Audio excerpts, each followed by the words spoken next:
야, 우리 이번서부터는 비트코인에 투자를 공식적으로 하자. 아주 치열한 작전에 들어갑니다.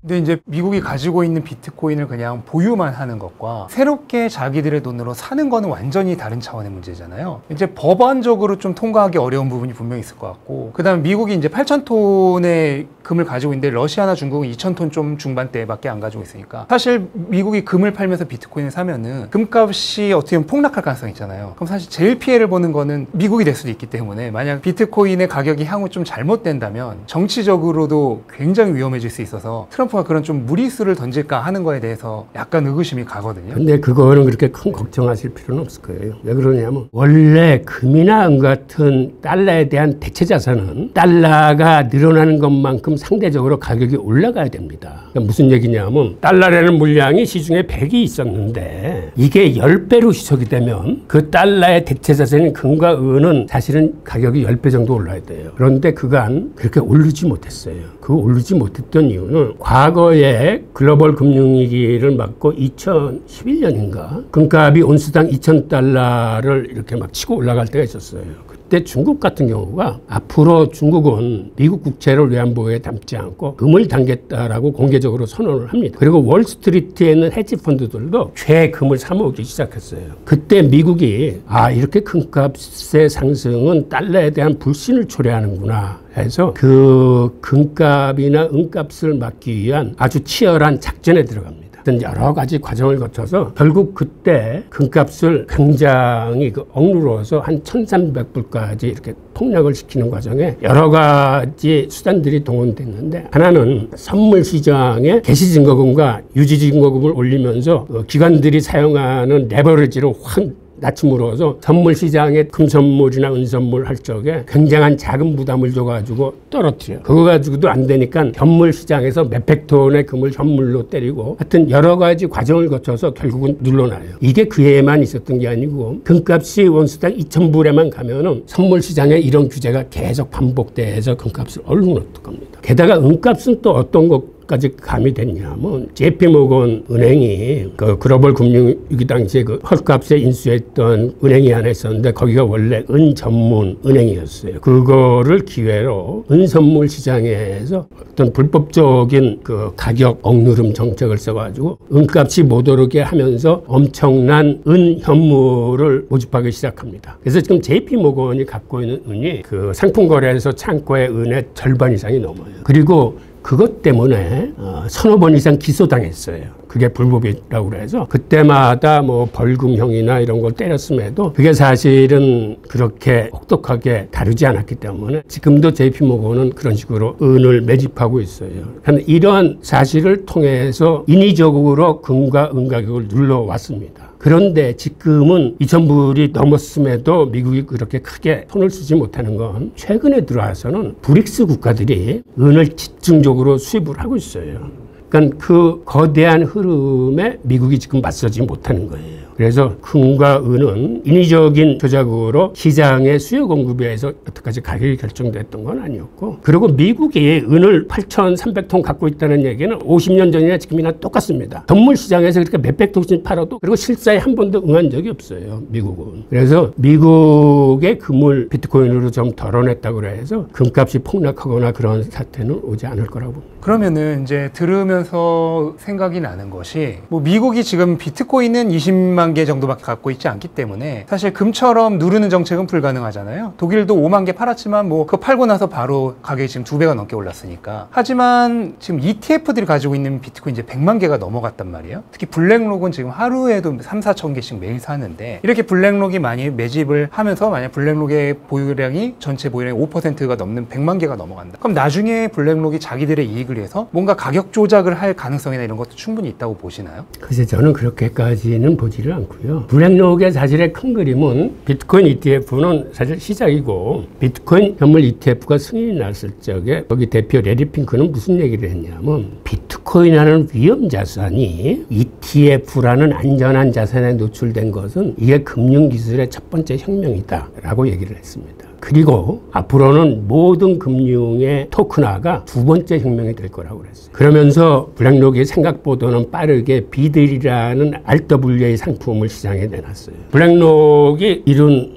업적 중에 하나가 비트코인 현물 ETF를 추진해서 이거를 전통금융시장으로 끌어들인 것도 있지만, 앞으로 그가 보는 그림은 전통금융은 사실은 한계가 있고, 즉 온라인으로 거래되지 않고 이게 온체인으로 거래되면 장 열리는 것과 관계없이 이쪽에서는 24시간 거래가 가능하고 조각 투자가 가능하고 모든 상품의 토큰화가 가능합니다. 그리고 이 시장은 앞으로 엄청나게 커질 시장이에요. 그런 큰 그림을 보면서 하기 때문에 비트코인을 가지고 장난치리라는 생각은 저로서는 하지 않습니다. 네. 그럼 지금까지 들어본 얘기를 좀 종합해 보면은 앞으로 미국과 브릭스 국가, 중국, 러시아를 포함한 이들 간의 약간 비트코인 패권 전쟁 이런 비슷한 게 일어날 가능성이 있을까요? 예. 충분히 일어날 수 있습니다. 우선 이번 브릭스 정상회의에서 논의된 내용들을 한번 좀 차근차근 보겠습니다. 사실은 서방의 언론들이 애써서 의미를 축소하는 회의이기 때문에 서방 언론에는 많은 내용이 자세히 보도되지 않았어요. 그런데 그거를 트럼프는 심각하게 받아들여가지고 100% 관세를 경고하고 나섰는데, 그렇다면 트럼프가 왜 이렇게 강경하게 나오고 있는지 그 내용을 한번 들여다보죠. 우선 이번 정상회의에서 논의된 주요 내용은 한마디로 서구가 독점하고 있는 여러 시스템을 차제의 브릭스 내에 설립해서 서구로부터 독립하겠다는 게 요지입니다. 그리고 그 주요 내용으로서 이번에 논의됐던 게 브릭스 공동통화예요. 이거는 무역통화로 이해하시면 됩니다. 브릭스 유닛이라고. 그 다음에 스위프트 시스템에 대항할 수 있는 국제 디지털 화폐 결제 플랫폼인 브릭스 브릿지 시스템을 만들기로 했어요. 그 다음에 기존의 5개국의 결제 시스템인 브릭스 페이는 신용카드를 대신할 수 있는 지불 시스템으로 더 진화를 시키기로 했습니다. 그리고 브릭스 내에 증권거래나 예탁, 결제의 청산소를 만들고, 그 다음에 이번에 우크라이나 전쟁이 났을 적에 러시아 유조선이 운반하는 석유에 대해서 서방의 보험회사들이 재보험을 들어주지 않았어요. 그래서 차제의 재보험 시스템도 만들고 신용평가사도 브릭스가 자체적으로 만들기로 했습니다. 이 내용을 하나하나 보겠습니다. 이번 회의에는 처음으로 2개 회원국이 모였습니다. 그리고 초청받은 나라들의 대표까지 해서 36개 국가대표가 모였고, UN 사무총장 등 6개 국제국가 대표가 모여서 공식 대표단 숫자만 해도 5,000명이 넘었어요. 그리고 이번 회의에서는 13개 국가를 준회원격인 파트너 국가로 지정을 했습니다. 지금 브릭스에 가입 신청을 희망한 나라들은 지금 30개가 넘어요. 아마 이게 매년 늘려갈 텐데, 이미 9개 회원국만 해도 세계 인구의 45%, GDP 규모도 세계 GDP의 3분의 1을 넘어서서 세계 최대의 경제 공동체가 됐습니다. 이렇게 몸통이 커지다 보니까 브릭스의 집단적 경쟁력이 올라가면서 이제는 서구가 주도하는 금융 시스템에 어떤 의미에서는 정식으로 이제 도전장을 내미는 겁니다. 우선 첫째, 가장 관심이 있는 브릭스 유닛이라는 통화를 들여다보면, 과거에는 러시아가 주도해서 브릭스의 기초통화를 어떻게 만들려고 그랬냐면, 1단계가 일단은 위안화를 우리가 무역통화로 쓰자, 2단계에는 디지털 화폐로 가자, 3단계는 금이나 리튬 등 희귀원자재를 담보로 하는 실물화폐로 가자 하는 게 기존의 계획이었는데, 그 계획을 서방 언론들이 보면서 그게 쉬울 줄 알아? 그거 의견 모으기도 힘들고 설사 한 달에도 아주 지난하고 브릭스 실력으로는 안 될 거라는 시각으로 들여다봤어요. 그런데 이번에는 브릭스가 완전히 작전을 바꿔서 우리가 이제 기축통화 만드는 건 포기한다. 대신에 회원국은 각자 통화를 쓰면서 무역할 때만 무역통화를 쓰자라는 안을 내놨습니다. 무역통화로 쓰이는 브릭스 유닛은 금 40%와 브릭스 플러스 통화바스켓 60%를 기반으로 하는 근본이 디지털 화폐예요. 이 개념은 사실은 어디서 차용했냐면 1944년 브레튼 우주 협정 시에 영국 대표가 케인즈였습니다. 근데 케인즈가 주장했던 게 방코르라는 무역통화예요. 그때도 각국은 자국의 통화를 쓰되 무역 정산만은 우리가 방코르라는 화폐로 하자라고 하는데 결국 채택되지 못했지만, 그 개념이 비로소 지금 브릭스를 통해서 이제 다시 살아나고 있습니다. 그리고 실제로 브릭스는 당장 내년이라도 이게 도입이 가능해요.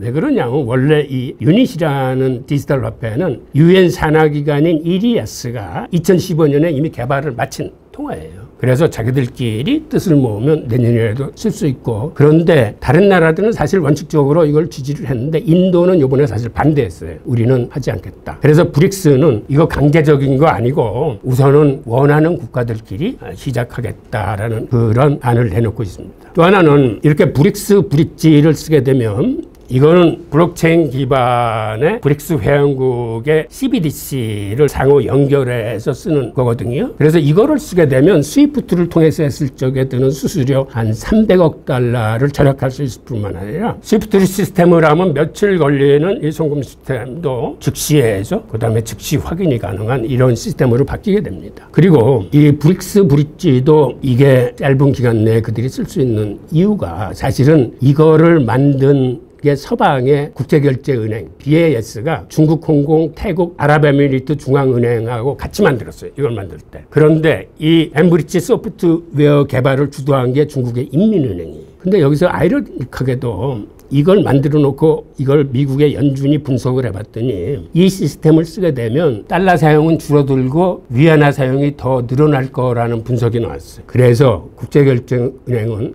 지금 이 프로젝트를 잠정적으로 중단한 상태입니다. 그런데 바로 여기서 영감을 받은 브릭스가 이 프로젝트를 자기네들이 완성해서 이제 쓰겠다는 게 지금의 아이디어입니다. 그 다음에 그림을 보시면 기존 브릭스 회원국 5개국이 그들의 CBDC를 연계해서 서로 결제 시스템을 만든 게 브릭스페이라는 결제 시스템이 있습니다. 근데 이번에 우크라이나 전쟁이 나면서 미국이 러시아에서 비자 카드하고 마스터카드를 철수시켜 버렸어요. 그래서 러시아 사람들이 그 서방의 신용카드를 못 써요. 그래서 차제에 브릭스페이는 이걸 앱을 만들어서 신용카드 대신에 브릭스 국민들이 해외 나가서 자국 통화로 쓸 수 있는 신용카드로 지불 시스템을 만들겠다는 계획을 이번에 발표하고 시험까지 했어요. 그 다음에 또 보면 그들이 브릭스 유닛을 도입할 때까지는 시간이 걸리기 때문에 우선 당장 유동성이 부족하기 때문에 이번에 주요하게 논의된 핵심 논제가 뭐냐면 우선 당장 급하니까 비트코인을 우리의 무역통화로 쓰자는 게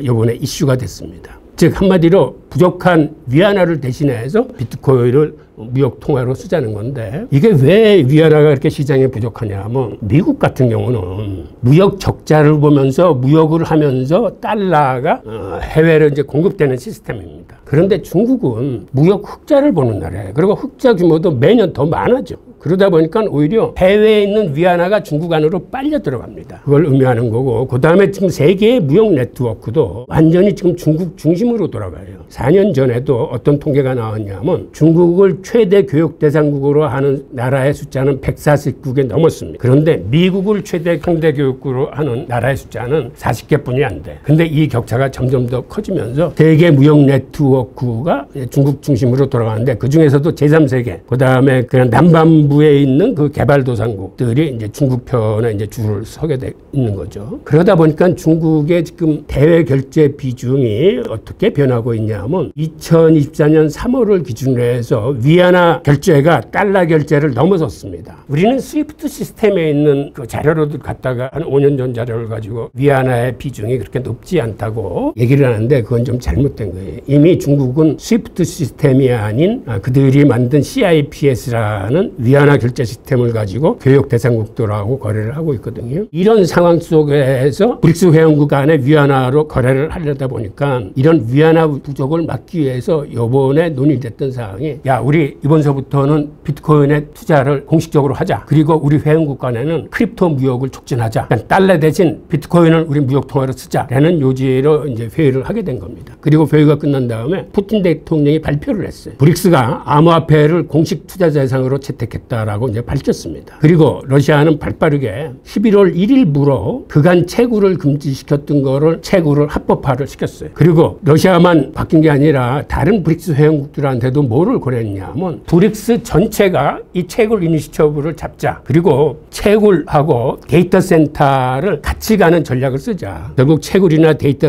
센터나 다 전기를 많이 잡아먹는 산업이 되나서 이걸 두 개를 조합을 맞춰서 가는 게 효율적이다라는 이러한 제안을 내놨습니다. 그리고 러시아로서도 그간 채굴을 금지했던 주요 이유는 러시아 부호들이 비트코인을 통해서 자본 유출을 할까 봐 금지를 시켰던 건데 그래서 그들이 머리를 쓴 게 어떤 내용을 썼냐면 이제는 채굴이 합법이지만 채굴한 비트코인을 국내에는 팔지 말고 이거를 해외 수입상, 즉 러시아 상품을 수입하고 원하는 수입상한테만 팔아라 라고 방법을 정했습니다. 그래서 이제 러시아에서 채굴한 기업들은 그거를 중앙은행 감시하에 러시아 상품을 수입하고자 하는 상대국 수입상한테 팔아야 돼. 그리고 국내 내국인한테는 이제 팔지 못하게 돼 있어요. 그 대신 저거는 이번에 스위스가 거래소는 설립하기로 했어요. 즉 루블하고 암호화폐를 서로 교환할 수 있는 이런 거래소를 2개 만들기로 했고, 그리고 사전 정지자국으로 러시아 기업이 이제는 암호화폐로 무역할 수 있도록 하는 법안을 이미 통과시켰습니다. 그 다음에는 러시아가 내년 1월 1일부터 이 비트코인으로 결제를 하는 허용하는 법안을 이미 발의를 했고, 그 다음에 그들이 지금 검토하고 있는 것 중에 하나가 위안화에 연동된 스테이블 코인을 개발하는 거하고 브릭스 통화바스켓에 연동된 스테이블 코인의 개발을 지금 검토하고 있는 걸로 알려져 있어요. 그리고 사실 러시아는 이렇게 빠르게 지금 자세를 전환했는데, 그렇다면 브릭스의 일원인 중국의 태도 변화 여부가 이게 관전 포인트예요. 근데 중국이 러시아를 쫓아서 이렇게 자세 전환을 할 건지, 중국은 지금도 채굴 같은 걸 금지시켰지만은 사실상 묵인화에 중국 채굴 비중이 세계의 55%거든요. 크게 법령을 바꾸거나 그러진 않고 이런 걸 그냥 묵인하면서 가는 정도로 현재 스탠스를 유지할 건지 그거를 좀 주목해서 보셔야 되고, 이런 일련의 사태를 보고 미국의 경제학자인 제러미 지겔은 무슨 얘기를 하면 앞으로 많은 국가가 결국 달러를 버리고 비트코인을 선택할 수도 있다라고 주장을 했습니다. 그리고 일본의 부자 아빠 가난한 아빠를 쓴 로버토 키요사키 같은 경우는 브릭스 암호화폐가 나오면 달러는 붕괴될 수 있다라고 얘기하면서 지금 비트코인을 사라는 얘기를 했어요. 그러니까 이러한 사실이 서구 언론에서는 잘 다뤄지지 않았지만 트럼프는 이 정보를 취득하고 다급한 나머지 SNS에다가 100% 관세 협박을 날리면서 브릭스가 달러 대안을 찾지 말라, 그리고 그거를 약속해달라, 그렇지 않을 경우에는 100% 관세를 매이고 미국이라는 수출 시장을 잊어버리게 될 거다라는 이제 경고를 날렸습니다. 그리고 여기에 또 다른 중요한 팩트가 하나 있는데, 페트로달러의 균열이 시작되고 있습니다. JP모건 등의 자료에 의하면 지난해 전 세계 원유 거래의 5분의 1이 달러 외 통화로 거래되었다고 합니다. 중국의 시진핑이 2022년 말에 사우디를 방문했을 적에 아랍 나라들을 죄 불러가지고 회의를 하면서 앞으로 중국이 수입하는 원유는 위안화로 거래하자고 이제 제안한 바가 있는데, 많은 나라들이 여기에 이제 동조하는 것 같습니다. 특히 러시아 같은 경우는 이미 중국과 그 석유나 가스 거래할 적에 중국의 위안화를 받고 있고, 인도에도 러시아가 수출을 하고 있는데 인도에는 루피아를 받는 게 아니라 아랍에미리트의 통화인 디르함을 대금으로 지불해달라고 이제 요청을 해서 아마 아랍에미리트 통화로 인도가 지불하고 있는 것 같아요. 그리고 또 하나 중요한 뉴스는 1974년 6월에 닉슨 쇼크로 인해서 외환시장이 아수라장이 난 적이 있습니다. 그러니까 그때는 달러가 기축통화의 위치를 상실한 시점이었어요. 그래서 엄청나게 금값이 오르던 그 시기인데, 그때 비밀리에 사우디아라비아에 들어와서 국왕하고 비밀 협상을 합니다. 그게 뭐냐면 우리가 사우디아라비아와 당신적 정권을 보호하는 걸 보장해 줄 테니까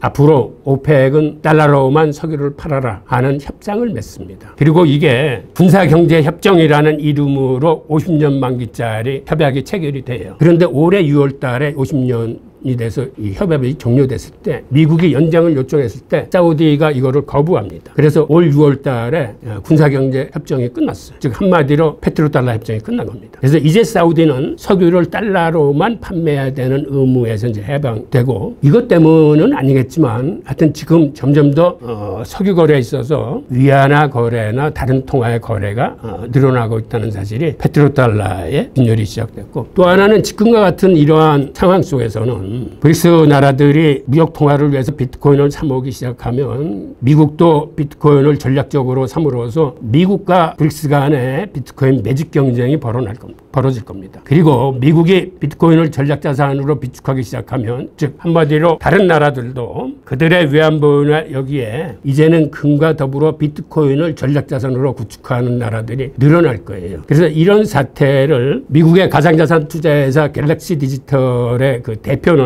블룸버그 TV에서 이런 얘기를 합니다. 미국이 비트코인을 전략적으로 비축하면 다른 국가들도 비슷한 조치를 해야 한다는 압박을 받게 될 것이며 이렇게 되면 비트코인 가격이 50만 달러까지 치솟을 수 있을 것이라고 진단을 내립니다. 자, 이렇게 되면 앞으로 어떤 일이 벌어질까요? 그러지 않아도 세계의 암호화폐 거래소에서는 비트코인의 유동성 물량이 계속 줄어들고 있어요, 지금. 즉 한마디로 사람들이 비트코인을 사면 개인 지갑으로 뒤에 옮겨놓고 장기 투자를 시작을 합니다. 그래서 3년 전만 해도 거래소에 비트코인이 330만 개가 유통됐었는데 지금은 80만 개가 줄어든 250만 개 정도가 유통이 됩니다. 즉 현재 채굴이 95% 정도 끝났는데 그중에 개인 지갑으로 퇴장한 게 85%고 거래소에서 유통 물량이 한 15% 정도 되는데 이렇게 각국이 비트코인 매직 경쟁에 나서고 이게 이제 개인 장세가 아닌 기관 주도 장세로 변하면서 또 기업이 최근 들어와서 비트코인 매입을 기업들이 굉장히 늘어나고 있어요. 이런 요인들로 인해서 시중의 비트코인은 점점 줄어들 겁니다. 근데 그러다 보면 앞으로 달러나 법정 통화, CBDC, 스테이블코인, 비트코인 이런 것들이 서로 이렇게 치열하게 경쟁을 벌일 적에 인플레이션 화폐들이 사람들이 우선적으로 쓰고 이렇게 인플레이션이 일어나지 않고 가치가 상승되는 통화는 이게 개인 지갑으로 들어가면서 퇴장이 가속화되는 거죠. 이런 요인들이 앞으로 비트코인 가격의 상승세를 좀 더 크게 유발하지 않을까 하는 생각이 듭니다. 네, 설명 잘 들었고요. 그러면 지금 말씀하신 그런 국가 간의 경쟁으로 인한 비트코인의 준비자산화, 국가적 전략 비축물화가 2025년에 이뤄질 가능성이 있다라고 보시나요? 그게 미국 의회를 통과할지 여부는 저는 아직까지 잘 모르겠고요. 근데 많은 전문가들이 꼭 그게 아니더라도 지금의 상승 장세는 내년 상반기까지는 갈 거라고 보는데 저도 거기에 동의를 합니다. 근데 트럼프 취임일이 1월 20일인데 처음에 한 5개월 동안은 트럼프가 이제 암호화폐와 관련된 정책들도 내놓고 하면서 그게 이제 주요 상승 동력으로 이제 작용을 할 거기 때문에 그래서 어떤 얘기들을 하냐 하면 우리 투자자분들은 가격에 가장 궁금하실 텐데 트럼프 취임일인 1월 20일 전까지 12만 5천 달러 갈 거다라는 의견이 제일 많고 그다음에 내년 안으로 20만 달러를 돌파할 거다라는 의견들이 주류예요. 저도 그 의견에 동의를 합니다. 작가님이 생각하신 개인적인 좀 예상 가격이나 이런 것이 있을까요? 저는 가격을 예상할 만한 능력은 없고요. 그냥 다른 전문가들이 하는 얘기에 논리에 동의하는지 여부인데 그 다른 전문가들이 얘기하는데 저는 일리가 있다고 생각해서 거기에 동의를 합니다. 네, 알겠습니다. 오늘 귀한 시간 내주셔서 감사드리고요. 앞으로 다음 책도 또 기대하고 있겠습니다. 예, 감사합니다. 감사합니다.